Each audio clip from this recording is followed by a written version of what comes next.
Common Sense by Thomas Paine.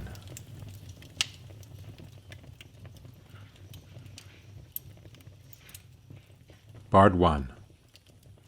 Introduction. Perhaps the sentiments contained in the following pages are not yet sufficiently fashionable to procure them general favor.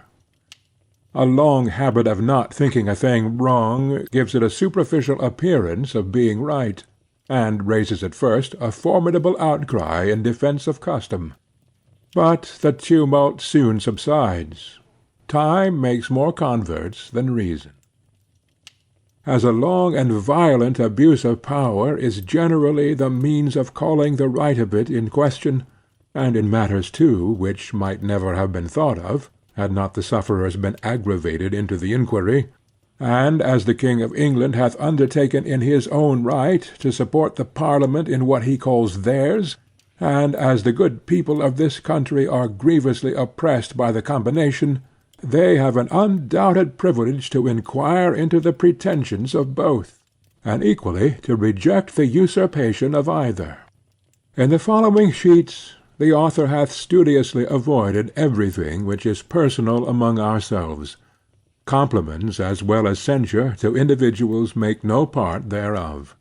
The wise and the worthy need not the triumph of a pamphlet, and those whose sentiments are injudicious or unfriendly will cease of themselves, unless too much pains are bestowed upon their conversion. The cause of America is in a great measure the cause of all mankind. Many circumstances hath and will arise which are not local but universal, and through which the principles of all lovers of mankind are affected, and in the event of which their affections are interested. The laying a country desolate with fire and sword, declaring war against the natural rights of all mankind, and extirpating the defenders thereof from the face of the earth, is the concern of every man to whom nature hath given the power of feeling, of which class, regardless of party censure, is the author.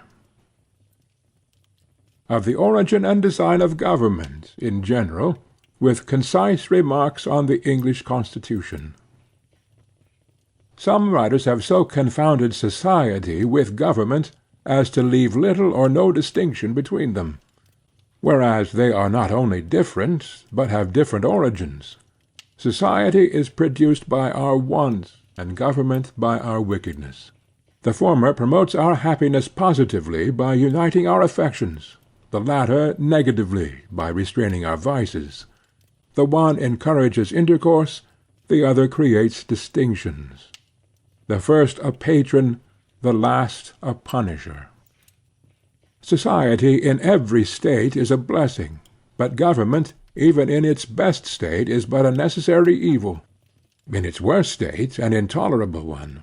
For when we suffer, or are exposed to the same miseries by a government which we might expect in a country without government, our calamity is heightened by reflecting that we furnish the means by which we suffer. Government, like dress, is the badge of lost innocence. The palaces of kings are built on the ruins of the bowers of paradise. For were the impulses of conscience clear, uniform, and irresistibly obeyed, man would need no other lawgiver. But that not being the case, he finds it necessary to surrender up a part of his property to furnish means for the protection of the rest, and this he is induced to do by the same prudence which in every other case advises him out of two evils to choose the least. Wherefore, security being the true design and end of government, it unanswerably follows that whatever form thereof appears most likely to insure it to us, with the least expense and greatest benefit, is preferable to all others. In order to gain a clear and just idea of the design and end of government, let us suppose a small number of persons settled in some sequestered part of the earth, unconnected with the rest. They will then represent the first peopling of any country, or of the world. In this state of natural liberty, society will be their first thought. 1,000 motives will excite them thereto. The strength of one man is so unequal to his wants, and his mind so unfitted for perpetual solitude, that he is soon obliged to seek assistance and relief of another, who in his turn requires the same. 4 or 5, united, would be able to raise a tolerable dwelling in the midst of a wilderness. But one man might labor out of the common period of life, without accomplishing anything. When he had felled his timber, he could not remove it, nor erect it after it was removed. Hunger in the meantime would urge him from his work, and every different want call him a different way. Disease, nay, even misfortune, would be death, for though neither might be mortal, yet either would disable him from living, and reduce him to a state in which he might rather be said to perish than to die. Thus necessity, like a gravitating power, would soon form our newly arrived emigrants into society, the reciprocal blessings of which would supersede and render the obligations of law and government unnecessary, while they remained perfectly just to each other. But as nothing but heaven is impregnable to vice, it will unavoidably happen that in proportion as they surmount the first difficulties of emigration, which bound them together in a common cause, they will begin to relax in their duty and attachment to each other, and this remissness will point out the necessity of establishing some form of government to supply the defect of moral virtue. Some convenient tree will afford them a state-house, under the branches of which the whole colony may assemble to deliberate on public matters. It is more than probable that their first laws will have the title only of regulations, and be enforced by no other penalty than public disesteem. In this first Parliament every man, by natural right, will have a seat.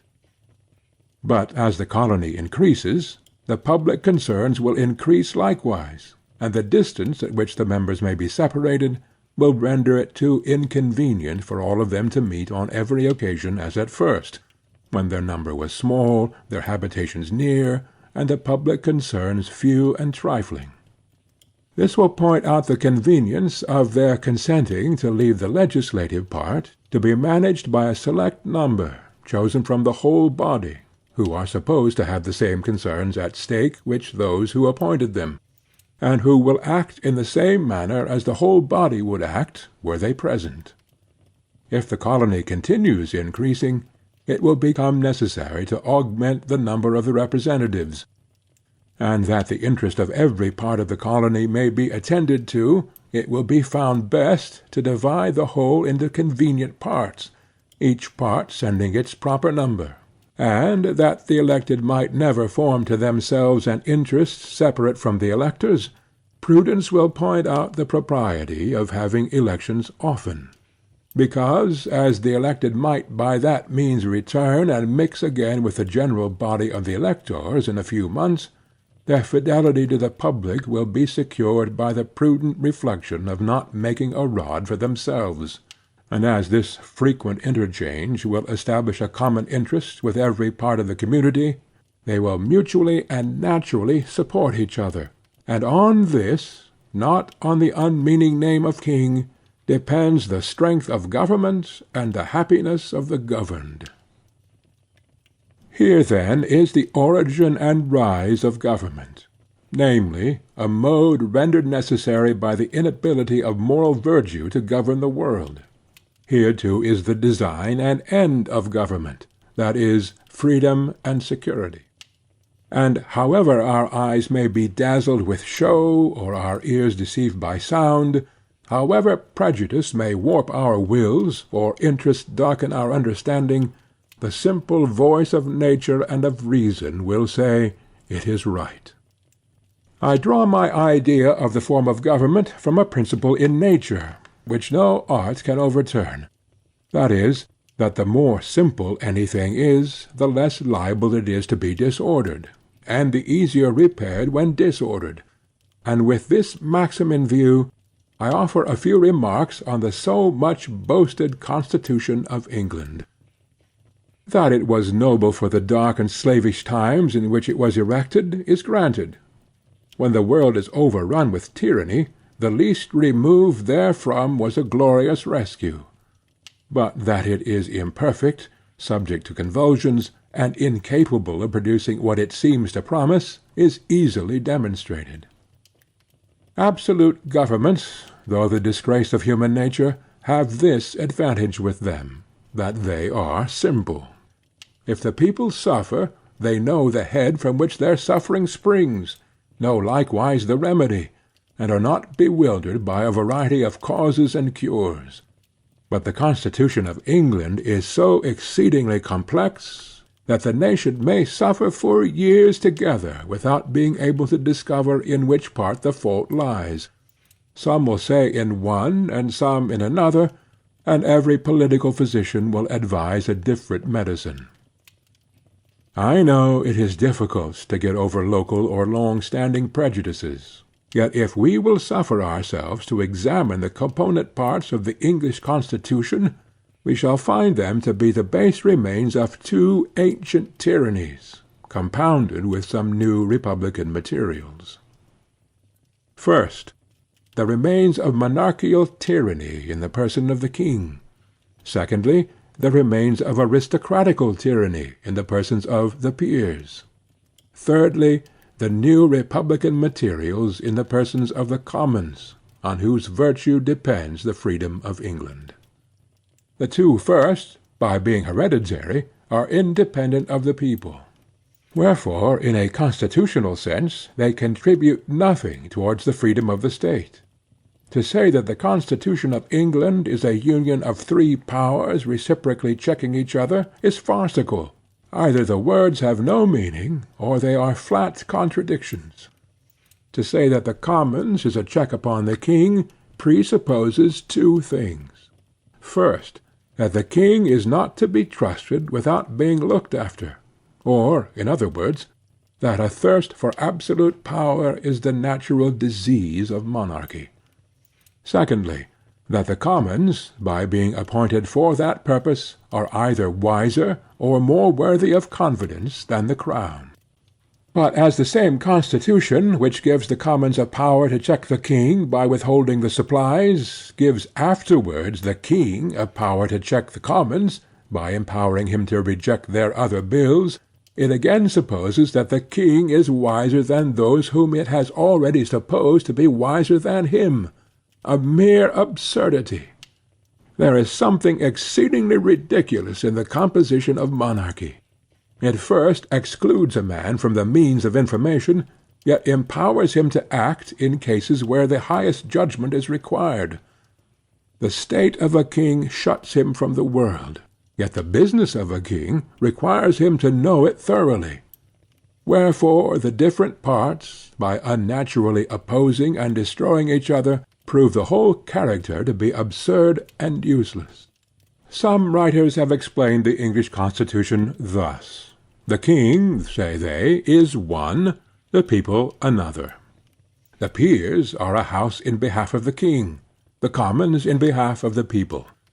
But this hath all the distinctions of a house divided against itself, and though the expressions be pleasantly arranged, yet when examined, they appear idle and ambiguous, and it will always happen that the nicest construction that words are capable of, when applied to the description of some thing which either cannot exist, or is too incomprehensible to be within the compass of description, will be words of sound only, and though they may amuse the ear, they cannot inform the mind.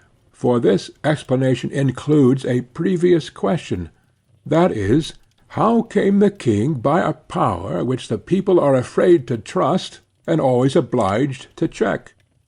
Such a power could not be the gift of a wise people, neither can any power, which needs checking, be from God.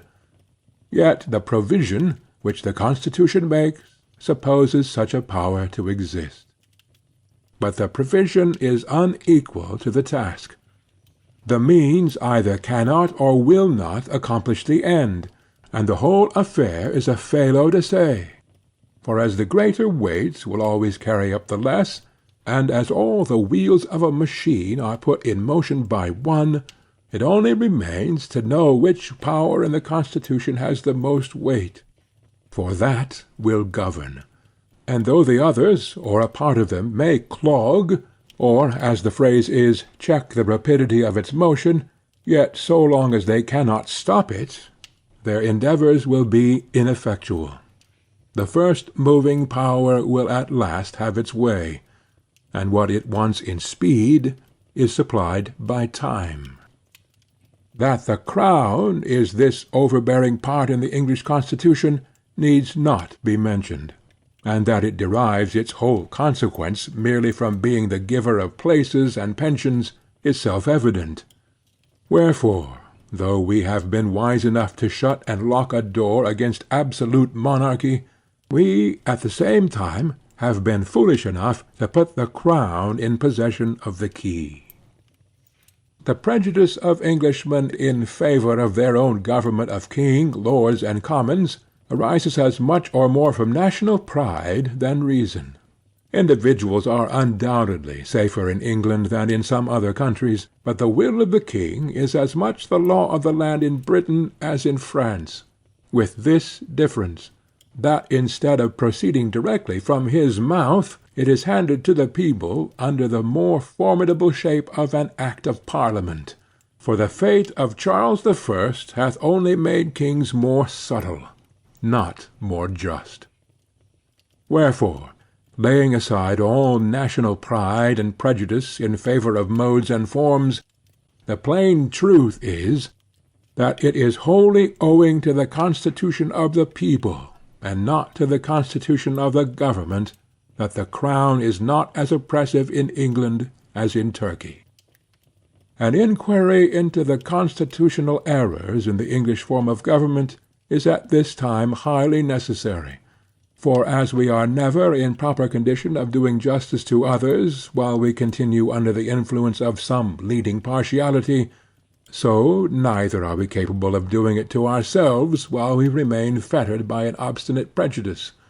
And as a man who is attached to a prostitute is unfitted to choose or judge a wife, so any prepossession in favor of a rotten constitution of government will disable us from discerning a good one. Of Monarchy and Hereditary Succession. Mankind being originally equals in the order of creation, the equality could only be destroyed by some subsequent circumstance. The distinctions of rich and poor may in a great measure be accounted for, and that without having recourse to the harsh, ill-sounding names of oppression and avarice. Oppression is often the consequence, but seldom or never the means of riches. And though avarice will preserve a man from being necessitously poor, it generally makes him too timorous to be wealthy. But there is another and greater distinction, for which no truly natural or religious reason can be assigned, and that is the distinction of men into kings and subjects. Male and female are the distinctions of nature, good and bad the distinctions of heaven. But how a race of men came into the world so exalted above the rest, and distinguished like some new species, is worth inquiring into, and whether they are the means of happiness or of misery to mankind. In the early ages of the world, according to the Scripture chronology, there were no kings, the consequence of which was there were no wars. It is the pride of kings which throw mankind into confusion. Holland, without a king, hath enjoyed more peace for this last century than any of the monarchical governments in Europe. Antiquity favors the same remark, for the quiet and rural lives of the first patriarchs have a happy something in them, which vanishes away when we come to the history of Jewish royalty. Government by kings was first introduced into the world by the heathens, from whom the children of Israel copied the custom. It was the most prosperous invention the devil ever set on foot for the promotion of idolatry. The heathens paid divine honors to their deceased kings, and the Christian world hath improved on the plan by doing the same to their living ones. How impious is the title of sacred majesty applied to the worm, who in the midst of his splendor is crumbling into dust. As the exalting one man so greatly above the rest cannot be justified on the equal rights of nature, so neither can it be defended on the authority of Scripture. For the will of the Almighty, as declared by Gideon and the prophet Samuel, expressly disapproves of government by kings. All anti-monarchical parts of Scripture have been very smoothly glossed over in monarchical governments, but they undoubtedly merit the attention of countries which have their governments yet to form. Render unto Caesar the things which are Caesar's is the Scripture doctrine of courts, yet it is no support of monarchical government, for the Jews at that time were without a king, and in a state of vassalage to the Romans. Now 3,000 years passed away from the Mosaic account of the creation till the Jews under the national delusion requested a king. Till then their form of government, except in extraordinary cases where the Almighty interposed, was a kind of republic administered by a judge and the elders of the tribes. Kings they had none, and it was held sinful to acknowledge any being under that title but the Lord of hosts. And when a man seriously reflects on the idolatrous homage which is paid to the persons of kings, he need not wonder that the Almighty, ever jealous of his honor, should disapprove of a form of government which so impiously invades the prerogative of heaven. Monarchy is ranked in Scripture as one of the sins of the Jews, for which a curse in reserve is denounced against them. The history of that transaction is worth attending to. The children of Israel being oppressed by the Midianites, Gideon marched against them with a small army, and victory, through the divine interposition, decided in his favor. The Jews, elate with success, and attributing it to the generalship of Gideon, proposed making him a king, saying, "Rule thou over us, thou and thy son and thy son's son." Here was temptation in its fullest extent. Not a kingdom only, but an hereditary one. But Gideon, in the piety of his soul, replied, "I will not rule over you, neither shall my son rule over you. The Lord shall rule over you." Words need not be more explicit. Gideon doth not decline the honor, but denieth their right to give it. Neither doth he compliment them with invented declarations of their thanks, but in the positive style of a prophet, charges them with disaffection to their proper sovereign, the King of heaven. About 130 years after this, they fell again into the same error. The hankering which the Jews had for the idolatrous customs of the heathens is something exceedingly unaccountable. But so it was, that laying hold of the misconduct of Samuel's 2 sons, who were entrusted with some secular concerns, they came in an abrupt and clamorous manner to Samuel, saying, "Behold, thou art old, and thy sons walk not in thy ways.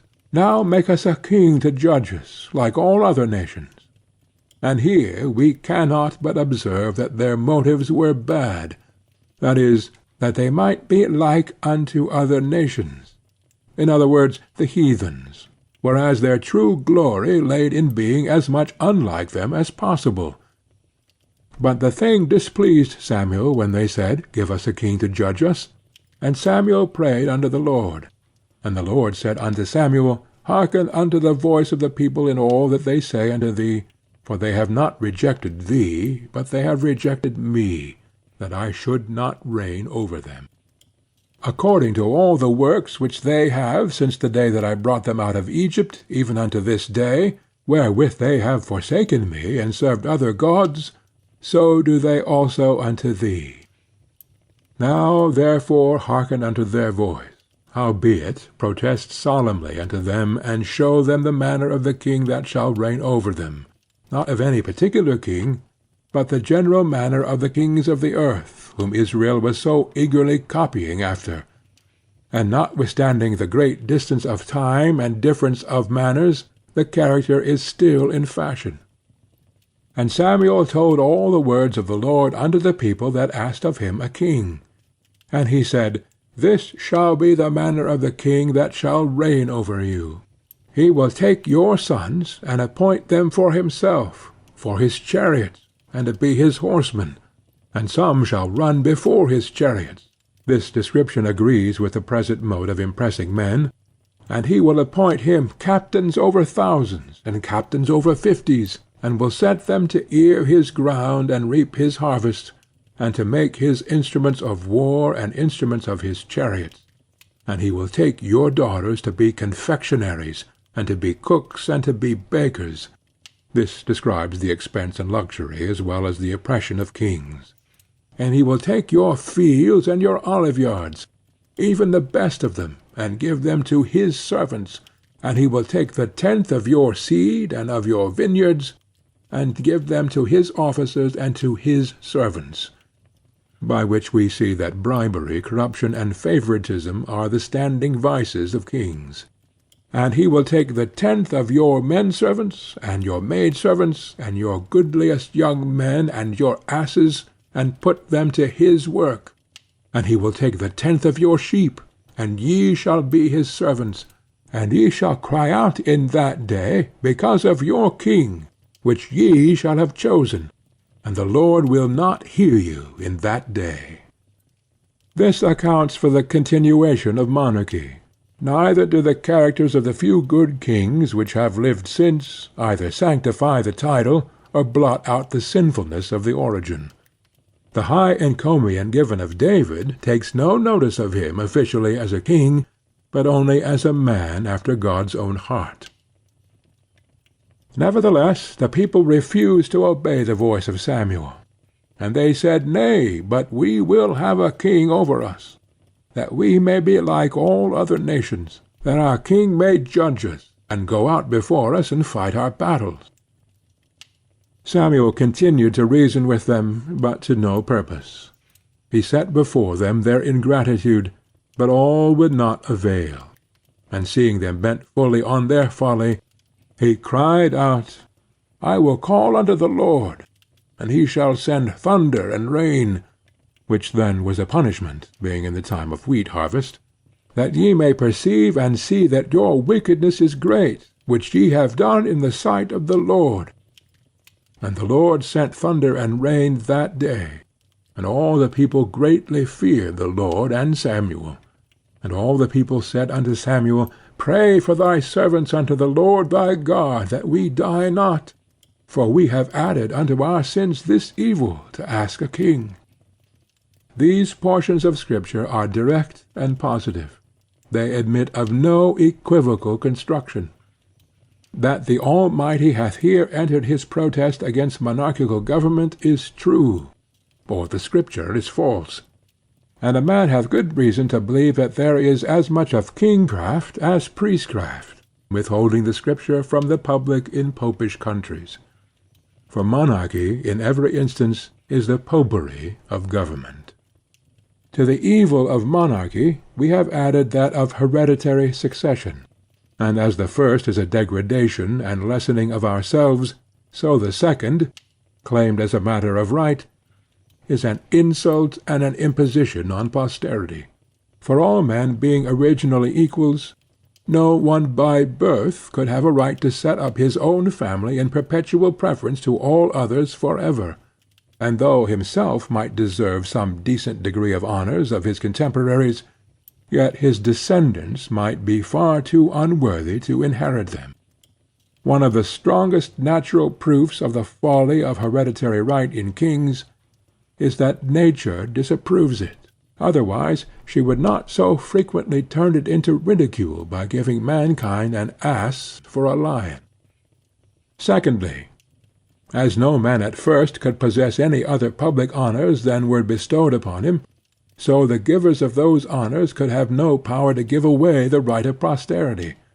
And though they might say, We choose you for our head, they could not, without manifest injustice to their children, say, that your children and your children's children shall reign over ours forever.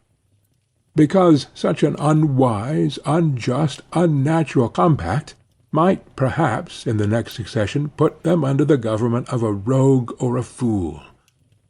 Most wise men, in their private sentiments, have ever treated heredity right with contempt. Yet it is one of those evils which, when once established, is not easily removed. Many submit from fear, others from superstition, and the more powerful part shares with the king the plunder of the rest.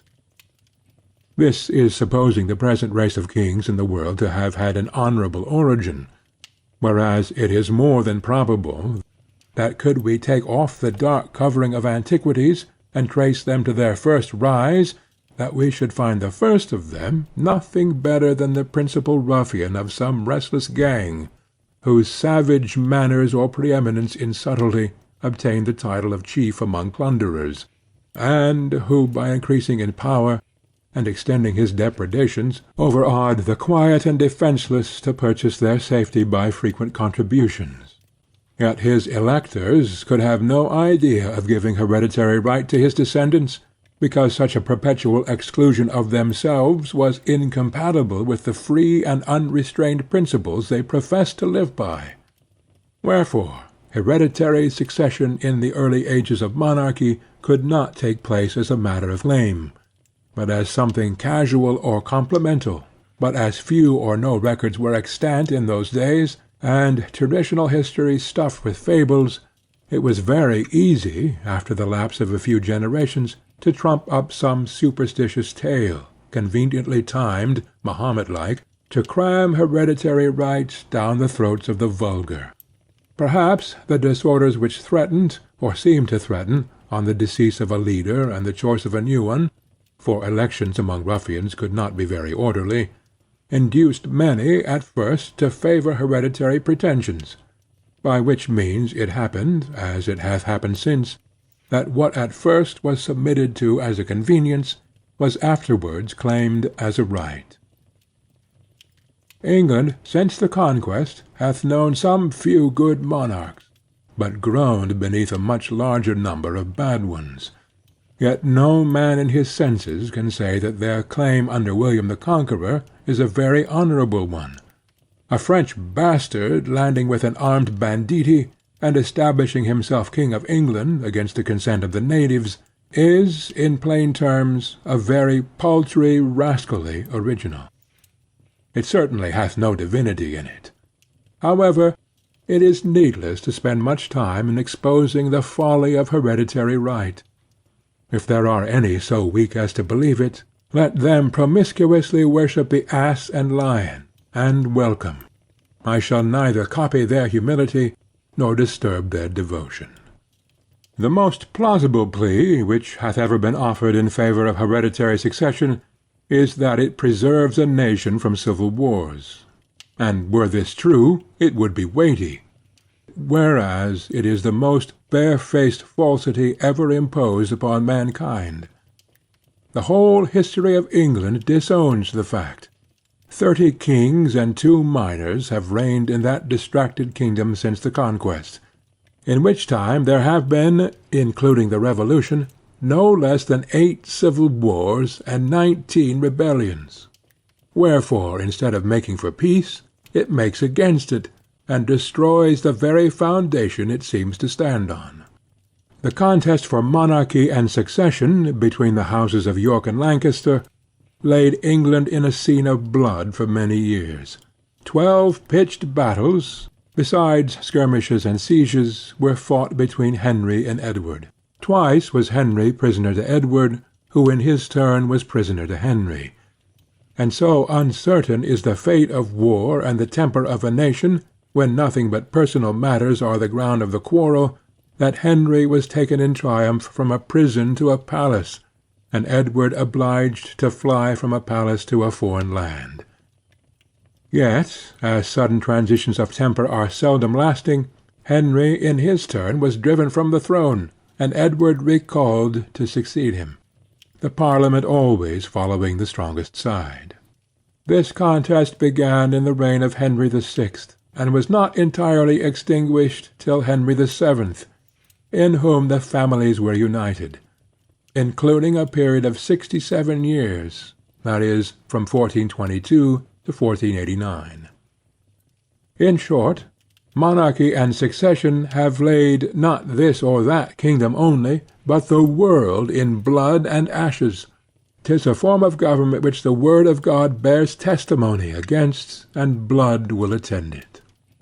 If we inquire into the business of a king, we shall find that in some countries they have none, and after sauntering away their lives without pleasure to themselves or advantage to the nation, withdraw from the scene, and leave their successors to tread the same idle ground. In absolute monarchies the whole weight of business, civil and military, lies on the king. The children of Israel, in their request for a king, urged this plea, that he might judge us and go out before us and fight our battles. But in countries where he is neither a judge nor a general, as in England, a man would be puzzled to know what is his business. The nearer any government approaches to a republic, the less business there is for a king. It is somewhat difficult to find a proper name for the government of England.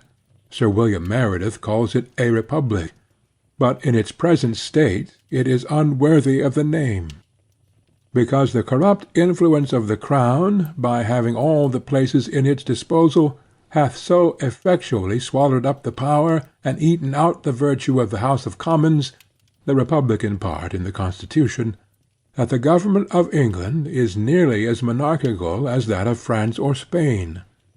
Men fall out with names without understanding them. For it is the republican and not the monarchical part of the Constitution of England which Englishmen glory in, that is, the liberty of choosing an House of Commons from out of their own body.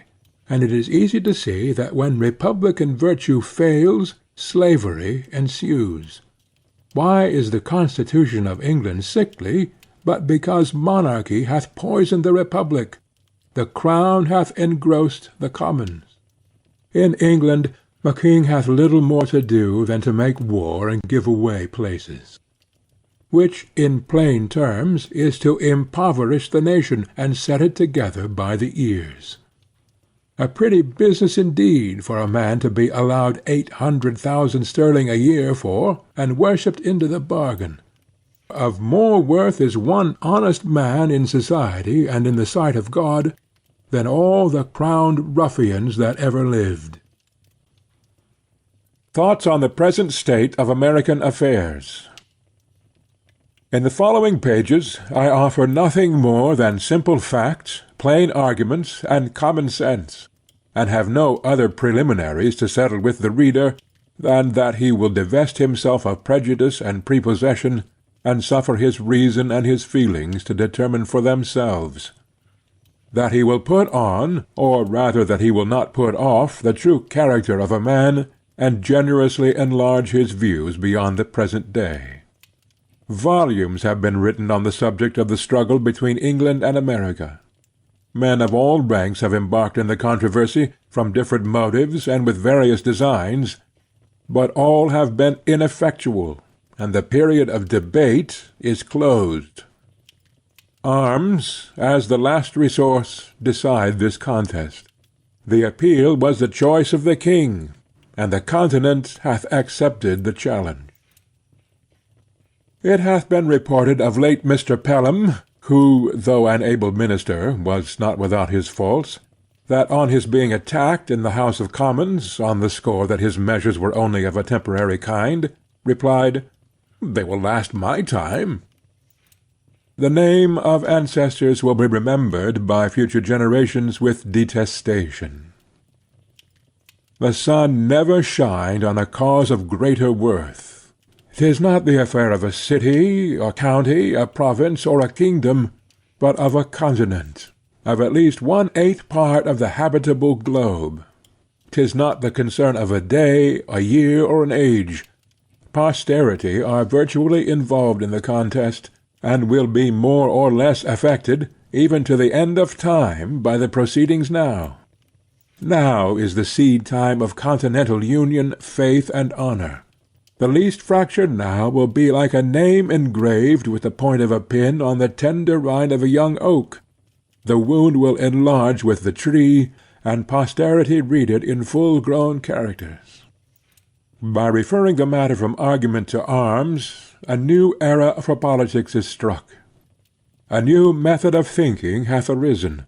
All plans, proposals, etc., prior to the 19th of April, that is, to the commencement of hostilities, are like the almanacs of the last year, which, though proper then, are superseded and useless now. Whatever was advanced by the advocates on either side of the question then, terminated in one and the same point, that is, a union with Great Britain. The only difference between the parties was the method of effecting it, the one proposing force, the other friendship. But it hath so far happened that the first hath failed, and the second hath withdrawn her influence. As much hath been said of the advantages of reconciliation, which, like an agreeable dream, hath passed away and left us as we were. It is but right that we should examine the contrary side of the argument, and inquire into some of the many material injuries which these colonies sustain, and will always sustain, by being connected with and dependent on Great Britain. To examine that connection and dependence on the principles of nature and common sense, to see what we have trust to if separated, and what we are to expect if dependent.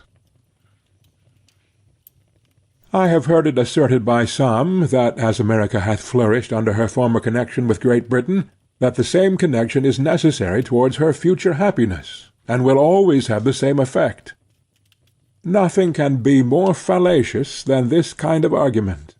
We may as well assert that because a child has thrived upon milk, that it is never to have meat, or that the first 20 years of our lives is to become a precedent for the next 20. But even this is admitting more than is true, for I answer roundly that America would have flourished as much, and probably much more, had no European power had anything to do with her. The commerce by which she hath enriched herself are the necessaries of life, and will always have a market while eating is the custom of Europe. But she has protected us, say some. That she has engrossed us is true, and defended the continent at our expense as well as her own is admitted. And she would have defended Turkey with the same motive, that is, the sake of trade and dominion. Alas, we have been long led away by ancient prejudices, and made large sacrifices to superstition. We have boasted the protection of Great Britain, without considering that her motive was interest, not attachment, that she did not protect us from our enemies on our account, but from her enemies on her own account, from those who had no quarrel with us on any other account, and who will always be our enemies on the same account. Let Britain waive her pretensions to the continent, or the continent throw off the dependence, and we should be at peace with France and Spain were they at war with Britain. The miseries of Hanover last war ought to warn us against connections. It has lately been asserted in Parliament that the colonies have no relation to each other, but through the parent country. That is, that Pennsylvania and the Jerseys, and so on for the rest, are sister colonies by the way of England. This is certainly a very roundabout way of proving relationship, but it is the nearest and only true way of proving enemyship, if I may so call it. France and Spain never were, nor perhaps ever will be our enemies as Americans, but as our being the subjects of Great Britain. But Britain is the parent country, some say. Then the more shame upon her conduct. Even brutes do not devour their young, nor savages make war upon their families, wherefore the assertion, if true, turns to her reproach. But it happens not to be true, or only partly so, and the phrase parent or mother country hath been Jesuitically adopted by the king and his parasites, with a low papistical design of gaining an unfair bias on the credulous weakness of our minds. Europe, and not England, is the parent country of America. This new world hath been the asylum for the persecuted lovers of civil and religious liberty from every part of Europe. Hither have they fled not from the tender embraces of the mother, but from the cruelty of the monster. and it is so far true of England, that the same tyranny which drove the first emigrants from home pursues their descendants still. In this extensive quarter of the globe we forget the narrow limits of 360 miles, the extent of England, and carry our friendship on a larger scale. We claim brotherhood with every European Christian, and triumph in the generosity of the sentiment. It is pleasant to observe by what regular gradations we surmount the force of local prejudice, as we enlarge our acquaintance with the world. A man born in any town in England, divided into parishes, will naturally associate most with his fellow parishioners, because their interests in many cases will be common, and distinguish him by the name of neighbor. If he meet him but a few miles from home, he drops the narrow idea of a street, and salutes him by the name of townsman. If he travel out of the county, and meet him in any other, he forgets the minor divisions of street and town, and calls him countryman, that is, countryman. But if in their foreign excursions they should associate in France or any other part of Europe, their local remembrance would be enlarged into that of Englishmen, and by a just parity of reasoning, all Europeans meeting in America or any other quarter of the globe are countrymen. For England, Holland, Germany, or Sweden, when compared with the whole, stand in the same places on the larger scale which the divisions of street, town, and county do on the smaller ones, distinctions too limited for continental minds. Not 1/3 of the inhabitants, even of this province, are of English descent. Wherefore I reprobate the phrase of parent or mother country applied to England only, as being false, selfish, narrow, and ungenerous. But, admitting that we are all of English descent, what does it amount to? Nothing. Britain, being now an open enemy, extinguishes every other name and title. And to say that a reconciliation is our duty is truly farcical. The first king of England of the present line, William the Conqueror, was a Frenchman, and half the peers of England are descendants from the same country. Therefore, by the same method of reasoning, England ought to be governed by France. Much has been said of the united strength of Britain and the colonies, that in conjunction they might bid defiance to the world. But this is a mere presumption. The fate of war is uncertain, neither do the expressions mean anything, for this continent would never suffer itself to be drained of inhabitants to support the British arms in either Asia, Africa, or Europe. Besides, what have we to do with setting the world at defiance? Our plan is commerce, and that, well attended to, will secure us the peace and friendship of all Europe, because it is the interest of all Europe to have America a free port. Her trade will always be a protection, and her barrenness of gold and silver secure her from invaders. I challenge the warmest advocate for reconciliation to show a single advantage that this continent can reap by being connected with Great Britain. I repeat the challenge. Not a single advantage is derived. Our corn will fetch its price in any market in Europe, and our imported goods must be paid for, buy them where you will. But the injuries and disadvantages we sustain by that connection are without number, and our duty to mankind at large, as well as to ourselves, instruct us to renounce the alliance, because any submission to or dependence on Great Britain tends directly to involve this continent in European wars and quarrels, and sets us at variance with nations who would otherwise seek our friendship, and against whom we have neither anger nor complaint. As Europe is our market for trade, we ought to form no partial connection with any part of it. It is the true interest of America to steer clear of European contentions, which she can never do while by her dependence on Britain she is made the make-weight in the scale of British politics. Europe is too thickly planted with kingdoms to be long at peace, and whenever a war breaks out between England and any foreign power, the trade of America goes to ruin because of her connection with England. The next war may not turn out like the last, and should it not, the advocates for reconciliation now will be wishing for separation then, because neutrality in that case would be a safer convoy than a man of war. Everything that is right or natural pleads for separation. The blood of the slain, the weeping voice of nature, cries, "'Tis time to part." Even the distance at which the Almighty hath placed England and America is a strong and natural proof that the authority of the one over the other was never the design of heaven. The time likewise at which the continent was discovered adds weight to the argument, and the manner in which it was peopled increases the force of it.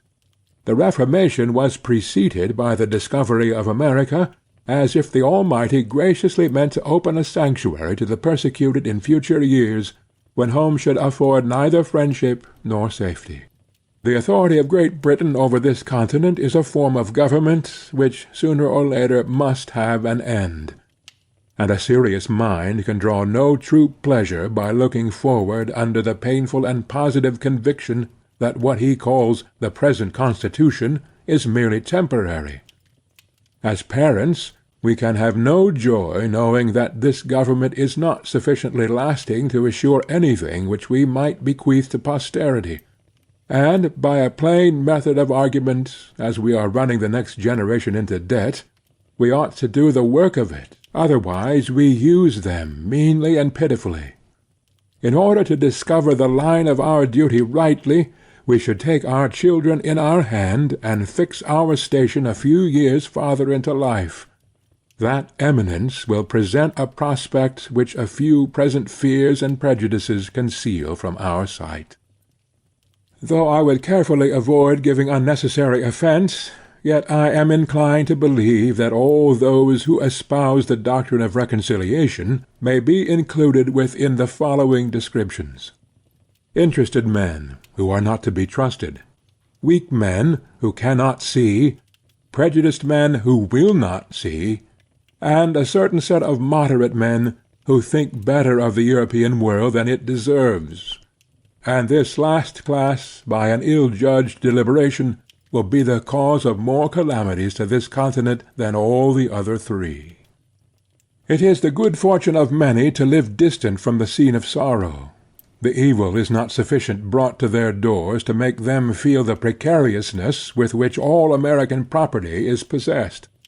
But let our imaginations transport us for a few moments to Boston.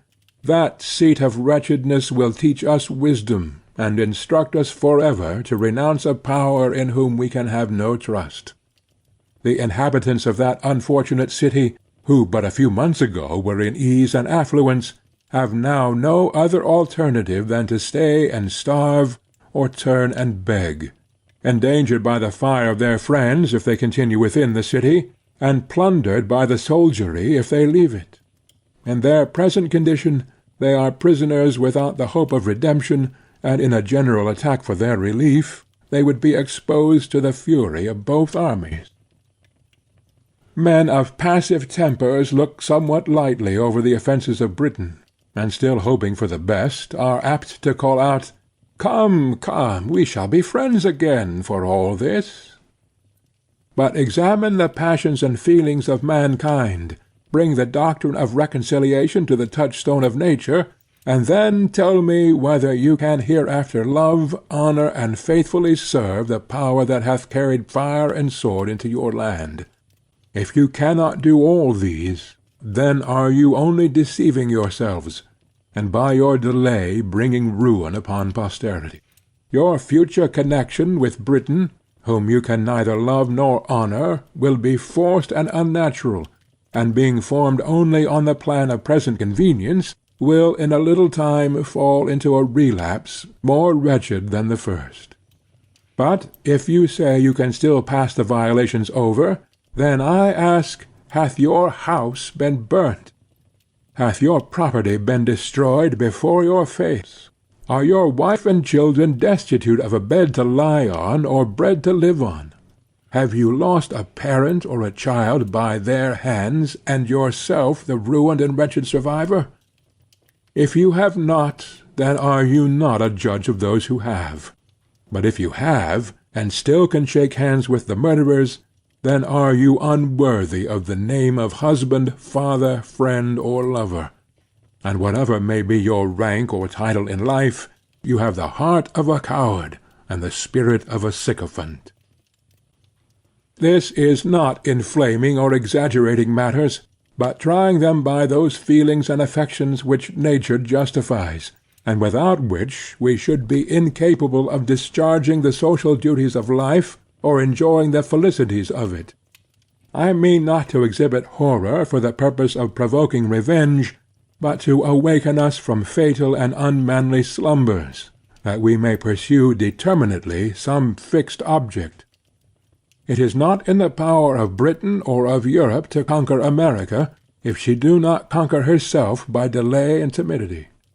The present winter is worth an age, if rightly employed, but if lost or neglected, the whole continent will partake of the misfortune, and there is no punishment which that man will deserve, be he who or what or where he will, that may be the means of sacrificing a season so precious and useful. It is repugnant to reason, to the universal order of things, to all examples from former ages, to suppose that this continent can longer remain subject to an external power. The most sanguine in Britain does not think so. The utmost stretch of a human wisdom cannot, at this time, compass a plan short of separation, which can promise the continent even a year's security. Reconciliation is now a fallacious dream. Nature hath deserted the connection, and art cannot supply her place. For, as Milton wisely expresses, never can true reconcilement grow where wounds of deadly hate have pierced so deep. Every quiet method for peace hath been ineffectual. Our prayers have been rejected with disdain, and only tended to convince us that nothing flatters vanity or confirms obstinacy in kings more than repeated petitioning, and nothing hath contributed more than that very measure to make the kings of Europe absolute, witness Denmark and Sweden. Wherefore, since nothing but blows will do, for God's sake let us come to a final separation, and not leave the next generation to be cutting throats under the violated, unmeaning names of parent and child. To say they will never attempt it again is idle and visionary. We thought so at the repeal of the Stamp Act, yet a year or two undeceived us. As well may we suppose that nations which have been once defeated will never renew the quarrel. As to government matters, it is not in the power of Britain to do this continent justice. The business of it will soon be too weighty and intricate to be managed with any tolerable degree of convenience by a power so distant from us and so very ignorant of us. For if they cannot conquer us, they cannot govern us. To be always running 3,000 or 4,000 miles with a tale or a petition, waiting 4 or 5 months for an answer, which, when obtained, requires 5 or 6 more to explain it in, will in a few years be looked upon as folly and childishness.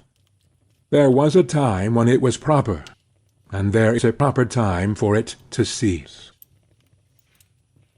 Small islands, not capable of protecting themselves, are the proper objects for kingdoms to take under their care.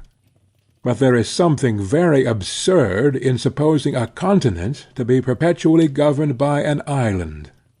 In no instance hath nature made the satellite larger than its primary planet, and as England and America with respect to each other reverses the common order of nature, it is evident they belong to different systems, England to Europe, America to itself. I am not induced by motives of pride, party, or resentment to espouse the doctrine of separation and independence.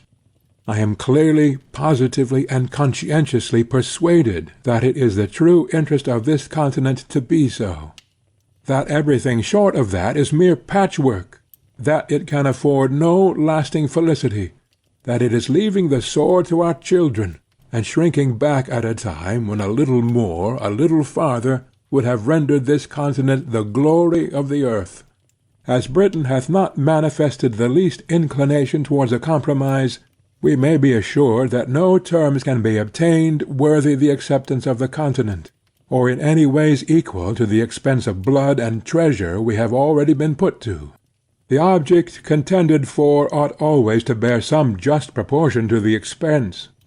The removal of North, or the whole detestable junto, is a matter unworthy the millions we have expended.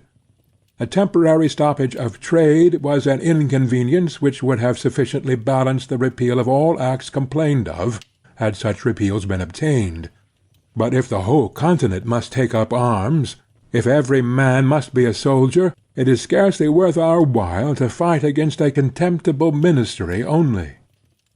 Dearly, dearly do we pay for the repeal of the acts if that is all we fight for in a just estimation it is as great a folly to pay a Bunker Hill price for law as for land. As I have always considered the independency of this Continent as an event which sooner or later must arrive, so, from the late rapid progress of the Continent to maturity, the event could not be far off. Wherefore, on the breaking out of hostilities, it was not worth while to have disputed a matter which time would have finally redressed, unless we meant it to be in earnest. Otherwise, it is like wasting an estate on a suit at law to regulate the trespasses of a tenant whose lease is just expiring. No man was a warmer wisher for reconciliation than myself before the fatal 19th of April, 1775. But the moment the event of that day was made known, I rejected the hardened, sullen-tempered Pharaoh of England forever, and disdained the wretch that with the pretended title of father of his people can unfeelingly hear of their slaughter and composedly sleep with their blood upon his soul. But admitting that matters were now made up, what would be the event? I answer, the ruin of the Continent, and that for several reasons. First, the powers of governing still remaining in the hands of the king, he will have a negative over the whole legislation of this Continent. And as he hath shown himself such an inveterate enemy to liberty, and discovered such a thirst for arbitrary power, is he or is he not a proper man to say to these colonies, you shall make no laws but what I please?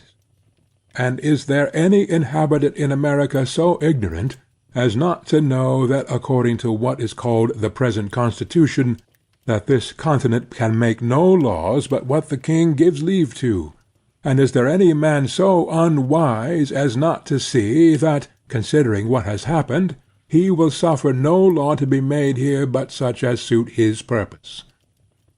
We may be as effectually enslaved by the want of laws in America as by submitting to laws made for us in England. After matters are made up, as it is called, can there be any doubt but the whole power of the crown will be exerted to keep this Continent as low and humble as possible?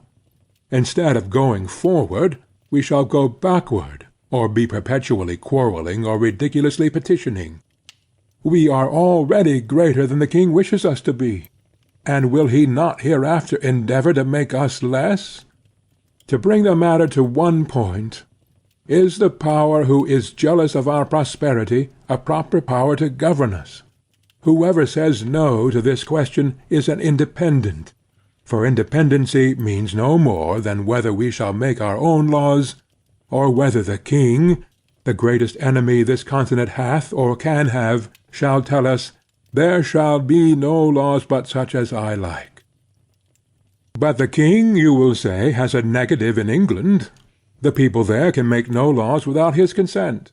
In point of right and good order, there is something very ridiculous that a youth of 21, which hath often happened, shall say to several millions of people older and wiser than himself, I forbid this or that act of yours to be law. But in this place I decline this sort of reply. Though I will never cease to expose the absurdity of it, and only answer, that England being the king's residence, and America not so, makes quite another case. The king's negative here is 10 times more dangerous and fatal than it can be in England, for there He will scarcely refuse his consent to a bill for putting England into as strong a state of defense as possible, and in America he would never suffer such a bill to be passed. America is only a secondary object in the system of British politics. England consults the good of this country no farther than it answers her own purpose. Wherefore, her own interest leads her to suppress the growth of ours in every case which doth not promote her advantage, or in the least interferes with it. A pretty state we should soon be in under such a second-hand government, considering what has happened. Men do not change from enemies to friends by the alteration of a name. And in order to show that reconciliation now is a dangerous doctrine, I affirm that it would be policy in the king at this time to repeal the acts for the sake of reinstating himself in the government of the provinces, in order that he may accomplish by craft and subtlety in the long run what he cannot do by force and violence in the short one. Reconciliation and ruin are nearly related. Secondly, that as even the best terms which we can expect to obtain can amount to no more than a temporary expedient, or a kind of government by guardianship which can last no longer than till the colonies come of age, so the general face and state of things in the interim will be unsettled and unpromising. Emigrants of property will not choose to come to a country whose form of government hangs but by a thread, and who is every day tottering on the brink of commotion and disturbance, and numbers of the present inhabitants would lay hold of the interval to dispense of their effects and quit the continent. But the most powerful of all arguments is that nothing but independence, that is, a continental form of government, can keep the peace of the continent and preserve it inviolate from civil wars. I dread the event of a reconciliation with Britain now, as it is more than probable that it will be followed by a revolt somewhere or other, the consequences of which may be far more fatal than all the malice of Britain.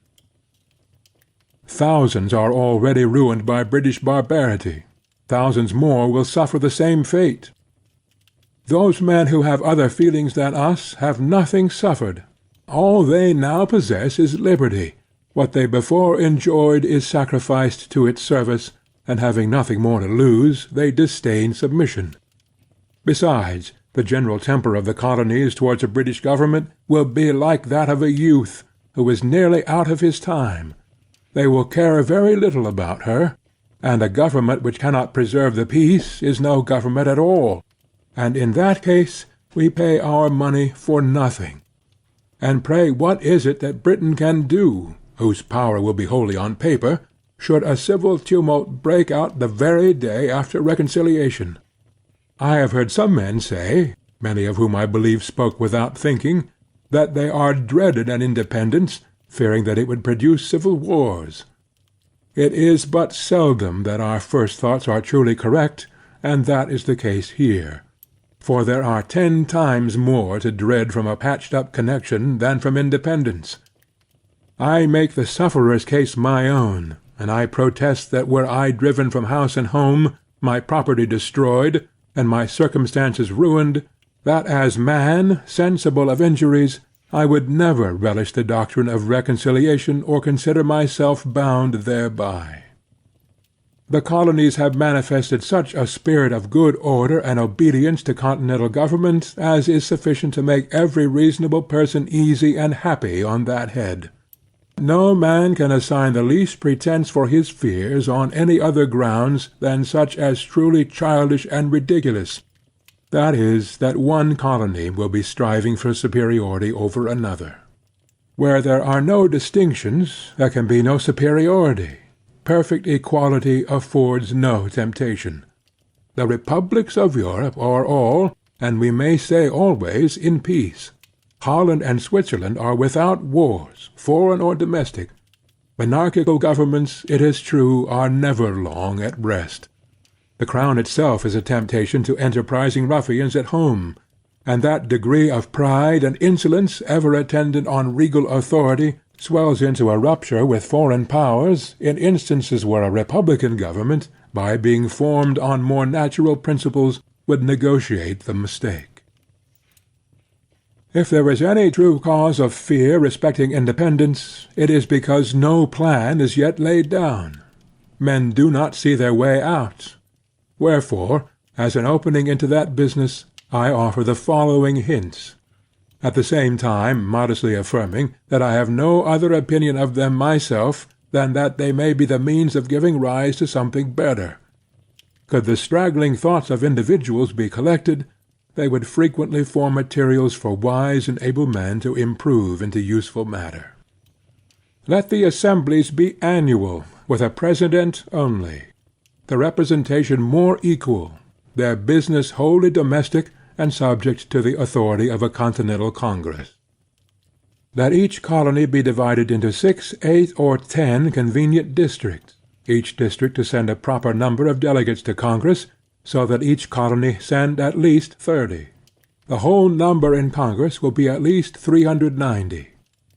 Each Congress to sit and choose a president by the following method. When the delegates are met, let a colony be taken from the whole 13 colonies by lot, after which let the whole Congress choose, by ballot, a president from out of the delegates of that province. In the next Congress, let a colony be taken by lot from 12 only, omitting that colony from which the president was taken in the former Congress, and so proceeding on till the whole 13 shall have had their proper rotation.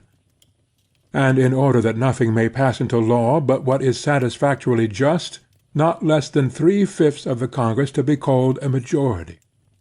He that will promote discord, under a government so equally formed as this, would have joined Lucifer in his revolt. But as there is a peculiar delicacy, from whom or in what manner this business must first arise, and as it seems almost agreeable and consistent that it should come from some intermediate body between the governed and the governors, that is, between Congress and the people, let a continental conference be held, in the following manner and for the following purpose. A committee of 26 members of Congress, that is, 2 for each colony.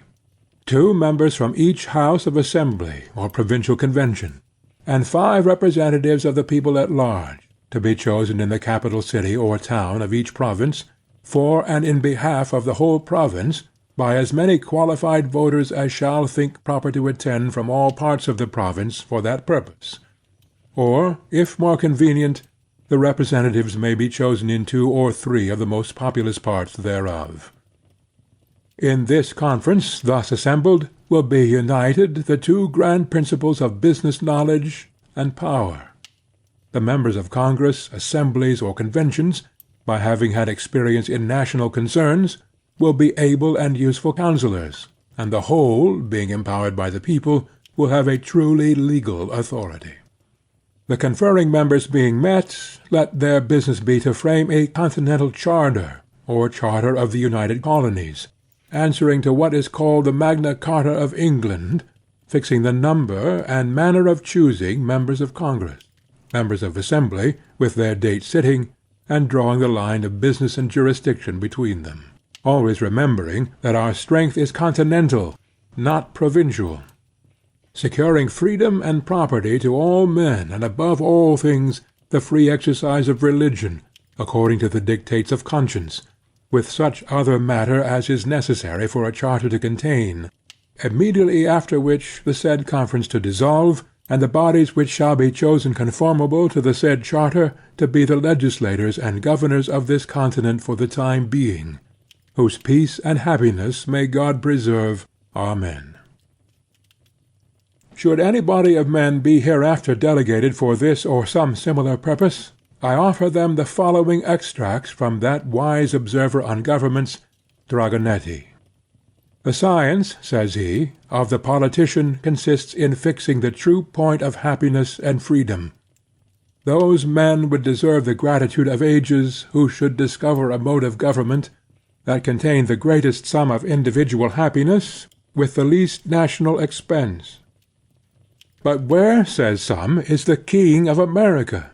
I'll tell you, friend, he reigns above, and doth not make havoc of mankind like the royal brute of Britain. Yet that we may not appear to be defective even in earthly honors, let a day be solemnly set apart for proclaiming the charter. let it be brought forth placed on the divine law, the word of God. Let a crown be placed thereon, by which the world may know that so far as we approve in America, that in America the law is king. For as in absolute governments the king is law, so in free countries the law ought to be king, and there ought to be no other. But lest any ill use should afterwards arise, let the crown at the conclusion of the ceremony be demolished, and scattered among the people whose right it is. A government of our own is our natural right, and when a man seriously reflects on the precariousness of human affairs, he will become convinced that it is infinitely wiser and safer to form a constitution of our own in a cool, deliberate manner, while we have it in our power, than to trust such an interesting event to time and chance. If we omit it now, some Massanello may hereafter arise, who, laying hold of popular disquietudes, may collect together the desperate and the discontented, and by assuming to themselves the powers of government, may sweep away the liberties of the continent like a deluge. Should the government of America return again into the hands of Britain, the tottering situation of things will be a temptation for some disparate adventurer to try his fortune, and in such a case what relief can Britain give? Ere she could hear the news, the fatal business might be done, and ourselves suffering like the wretched Britons under the oppression of the conqueror. Ye that oppose independence now, ye know not what ye do. Ye are opening a door to eternal tyranny by keeping vacant the seat of government. There are thousands and tens of thousands who would think it glorious to expel from the continent that barbarous and hellish power which hath stirred up the Indians and negroes to destroy us. The cruelty hath a double guilt. It is dealing brutally by us, and treacherously by them. To talk of friendship with those in whom our reason forbids us to have faith, and our affections wounded through 1,000 pores instruct us to detest, is madness and folly. Every day wears out the little remains of kindred between us and them, and can there be any reason to hope that as the relationship expires the affection will increase, or that we shall agree better when we have 10 times more and greater concerns to quarrel over than ever? Ye that tell us of harmony and reconciliation, can ye restore us to the time that is past? Can ye give to prostitution its former innocence? Neither can you reconcile Britain and America. The last cord now is broken. The people of England are presenting addresses against us. There are injuries which nature cannot forgive. She would cease to be nature if she did. As well can the lover forgive the ravisher of his mistress, as the continent forgive the murders of Britain. The Almighty hath implanted in us those inextinguishable feelings for good and wise purposes. They are the guardians of his image in our hearts. They distinguish us from the herd of common animals. The social compact would dissolve, and justice be extirpated the earth, or have only a casual existence, were we callous to the touches of affection. The robber and the murderer would often escape unpunished, did not the injuries which our tempers sustain provoke us into justice. O ye that love mankind, ye that dare oppose not only the tyranny but the tyrant, stand forth. Every spot of the old world is overrun with oppression. Freedom hath been hunted round the globe. Asia and Africa have long expelled her. Europe regards her like a stranger, and England hath given her warning to depart. O receive the fugitive, and prepare in time an asylum from mankind. Of the present ability of America, with some miscellaneous reflections. I have never met with a man, either in England or America, who hath not confessed his opinion that a separation between the countries would take place at one time or another. And is there no instance in which we have shown less judgment than in endeavoring to describe what we call the ripeness or fitness of the continent for independence? As all men allow the measure, and vary only in their opinion of the time, Let us, in order to remove mistakes, take a general survey of things, and endeavor, if possible, to find out the very time. But we need not go far. The inquiry ceases at once, for the time hath found us. The general concurrence, the glorious union of all things, prove the fact. It is not in numbers, but in unity, that our great strength lies, yet our present numbers are sufficient to repel the force of all the world. The continent hath at this time the largest body of armed and disciplined men of any power under heaven, and is just arrived at that pitch of strength in which no single colony is able to support itself, and the whole, when united, can accomplish the matter, and either more or less than this might be fatal in its effects.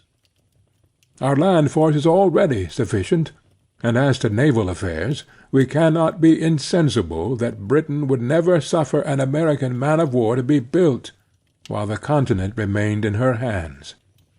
Wherefore we should be no forwarder an 100 years hence in that branch than we are now. But the truth is we should be less so, because the timber of the country is every day diminishing, and that which will remain at last will be far off and difficult to procure.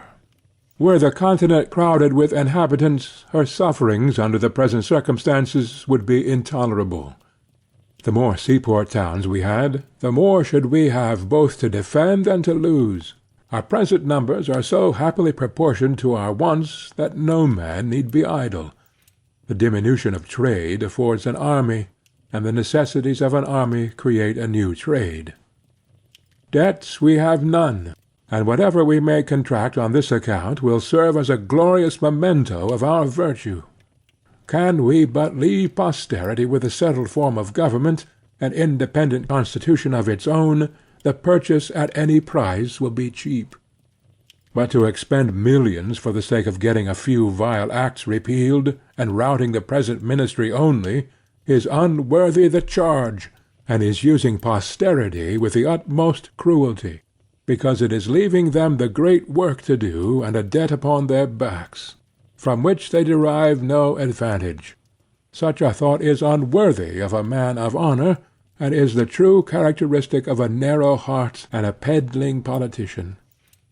The debt we may contract doth not deserve our regard, if the work be but accomplished. No nation ought to be without a debt. A national debt is a national bond, and when it bears no interest is in no case a grievance. Britain is oppressed with a debt of upwards of 140 millions sterling, for which she pays upwards of 4 millions interest. And as a compensation for her debt she has a large navy. America is without a debt and without a navy. Yet for the 20th part of the English national debt could have a navy as large again. The navy of England is not worth at this time more than 3 millions and a half sterling. No country on the globe is so happily situated, or so internally capable of raising a fleet as America. Tar, timber, iron, and cordage are her natural produce. We need go abroad for nothing, whereas the Dutch, who make large profits by hiring out their ships of war to the Spaniards and Portuguese, are obliged to import most of the materials they use. We ought to view the building a fleet as an article of commerce, it being a natural manufactory of this country. It is the best money we can lay out. A navy, when finished, is worth more than it cost, and is that nice point in national policy in which commerce and protection are united. Let us build. If we want them not, we can sell, and by that means replace our paper currency with ready gold and silver. In point of manning a fleet, people in general run into great errors. It is not necessary that 1/4 part should be sailors. The terrible privateer, Captain Death, stood the hottest engagement of any ship last war, yet had not 20 sailors on board, though her complement of men was upwards of 200. A few able and social sailors will soon instruct a sufficient number of active landmen in the common work of a ship. Wherefore, we never can be more capable to begin on maritime matters than now, while our timber is standing, our fisheries blocked up, and our sailors and shipwrights out of employ. Men of war of 70 and 80 guns were built 40 years ago in New England, and why not the same now? Shipbuilding is America's greatest pride, and in which she will in time excel the whole world. The great empires of the East are mostly inland, and consequently excluded from the possibility of rivaling her. Africa is in a state of barbarism, and no power in Europe hath either such an extent of coast, or such an internal supply of materials. Where nature hath given the one, she has withheld the other. To America only hath she been liberal of both.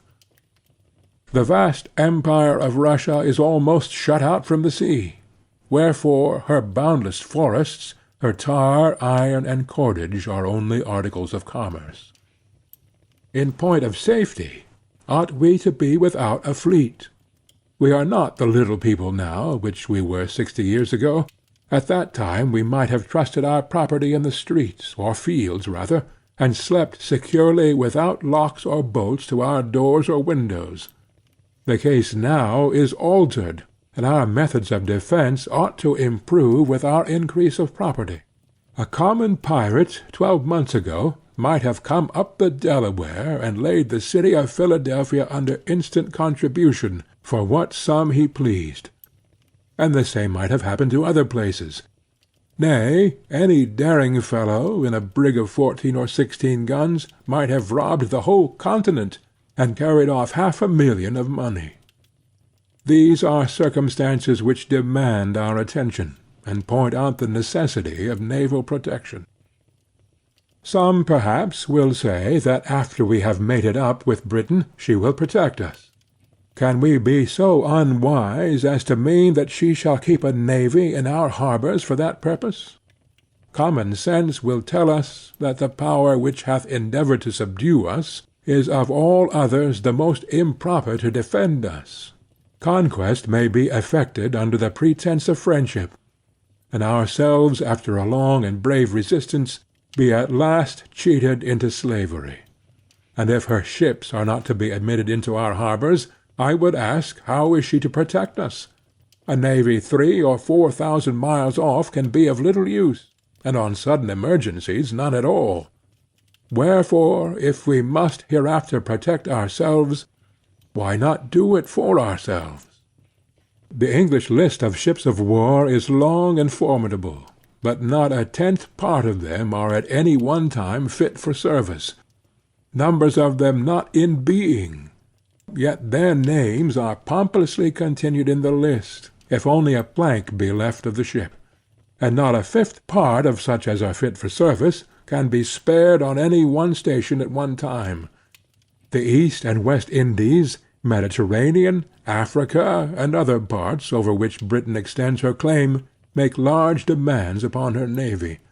From a mixture of prejudice and inattention, we have contracted a false notion respecting the navy of England, and have talked as if we should have the whole of it to encounter at once, and for that reason suppose that we must have one as large, which, not being instantly practicable, have been made use of by a set of disguised Tories to discourage our beginning thereon.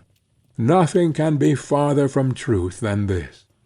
For if America had only a 20th part of the naval force of Britain, she would be by far an overmatch for her, because, as we neither have nor claim any foreign dominion, our whole force would be employed on our own coast, where we should, in the long run, have 2 to 1 the advantage of those who had 3,000 or 4,000 miles to sail over before they could attack us, and the same distance to return in order to refit and recruit.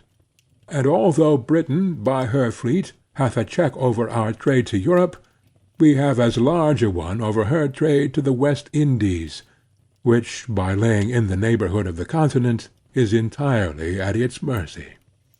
Some method might be fallen on to keep up a naval force in time of peace, if we should not judge it necessary to support a constant navy, if premiums were to be given to merchants to build and employ in their service ships mounted with 20, 30, 40, or 50 guns, the premiums to be in proportion to the loss of bulk to the merchants, 50 or 60 of those ships, with a few guard ships on constant duty, would keep up a sufficient navy, and that without burdening ourselves with the evil so loudly complained of in England, of suffering their fleet, in time of peace, to lie rotting in the docks. To unite the sinews of commerce and defence is sound policy, for when our strength and our riches play into each other's hand, we need fear no external enemy. In almost every article of defence we abound. Hemp flourishes even to rankness, so that we need not want cordage. Our iron is superior to that of other countries. Our small arms equal to any in the world. Cannon we can cast at pleasure. Saltpetre and gunpowder we are every day producing. Our knowledge is hourly improving. Resolution is our inherent character, and courage hath never yet forsaken us. Wherefore, what is it that we want? Why is it that we hesitate? From Britain we can expect nothing but ruin. If she is once admitted to the government of America again, this continent will not be worth living in. Jealousies will be always arising, insurrections will be constantly happening, and who will go forth to quell them? Who will venture his life to reduce his own countrymen to a foreign obedience? The difference between Pennsylvania and Connecticut, respecting some unlocated lands, shows the insignificance of a British government, and fully proves that nothing but continental authority can regulate continental matter. Another reason why the present time is preferable to all others is that the fewer our numbers are, the more land there is yet unoccupied, which, instead of being lavished by the king on his worthless dependents, may be hereafter applied, not only to the discharge of the present debt, but to the constant support of government. No nation under heaven hath such an advantage as this. The infant state of the colonies, as it is called, so far from being against, is an argument in favor of independence. We are sufficiently numerous, and were we more so, we might be less united. It is a matter worthy of observation, that the more a country is peopled, the smaller their armies are. In military numbers, the ancients far exceeded the moderns, and the reason is evident. For trade being the consequence of population, men become too much absorbed thereby to attend to anything else.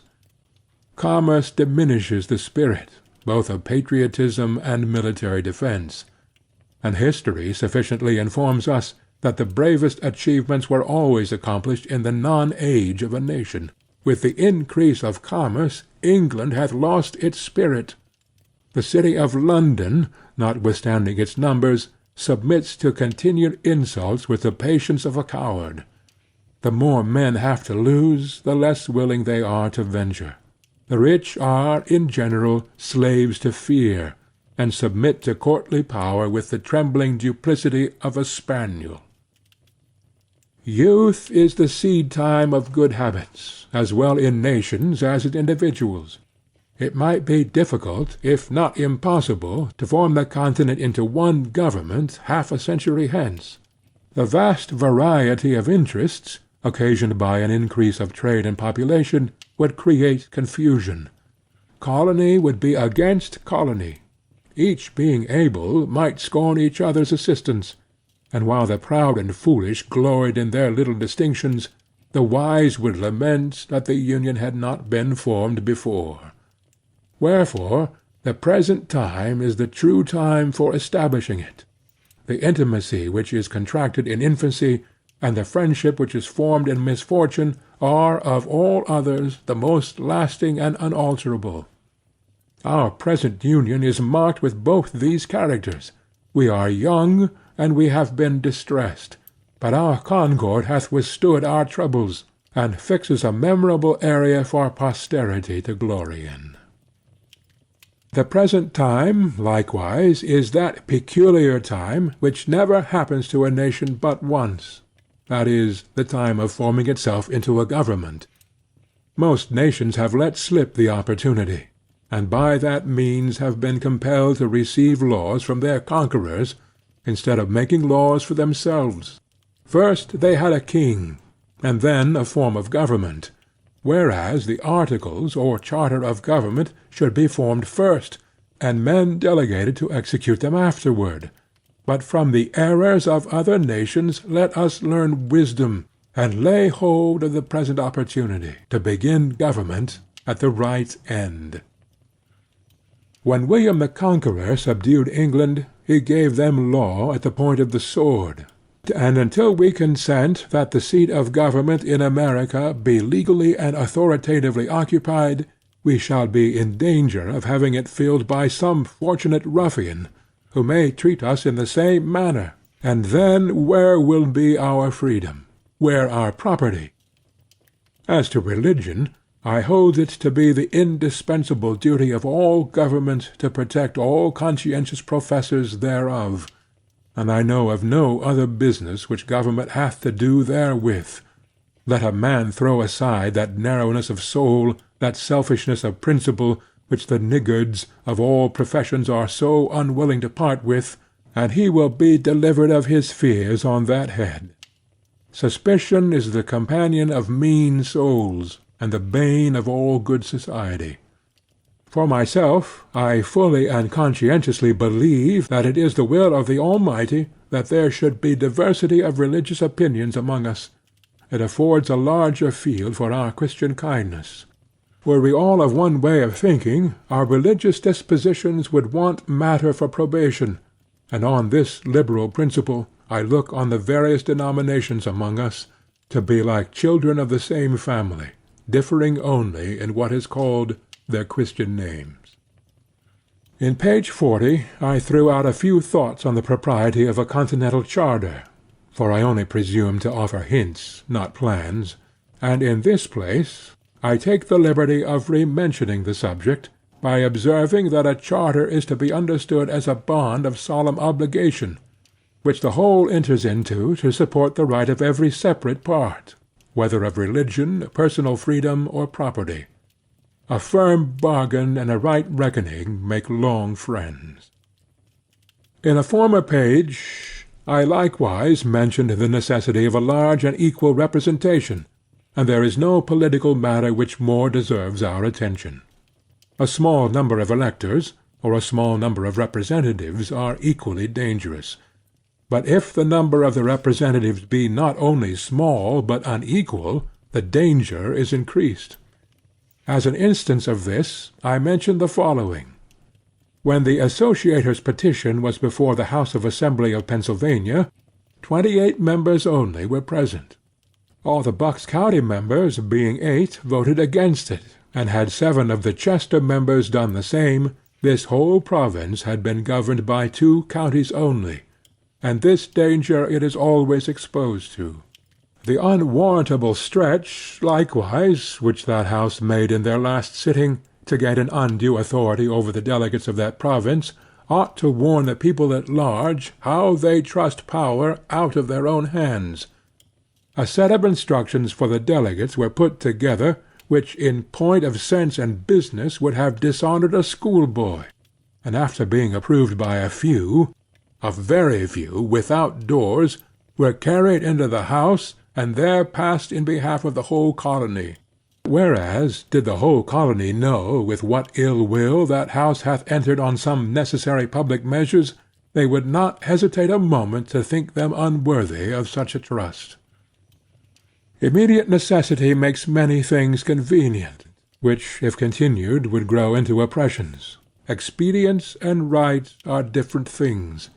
When the calamities of America required a consultation, there was no method so ready, or at that time so proper, as to appoint persons from the several houses of assembly for that purpose, and the wisdom with which they have proceeded hath preserved this continent from ruin. But as it is more than probable that we shall never be without a Congress, every well-wisher to good order must own that the mode for choosing members of that body deserves consideration.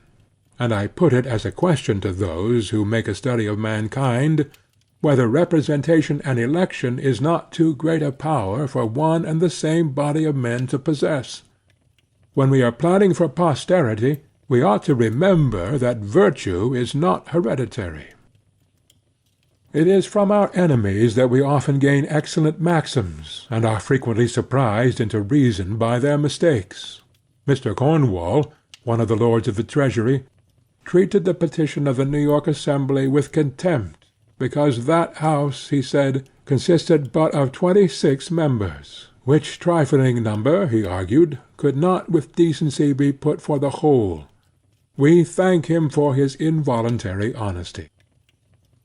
To conclude, however strange it may appear to some, or however unwilling they may be to think so, matters not, but many strong and striking reasons may be given to show that nothing can settle our affairs so expeditiously as an open and determined declaration for independence, some of which are: first, it is the custom of nations, when any two are at war, for some other powers, not engaged in the quarrel, to step in as mediators, and bring about the preliminaries of a peace.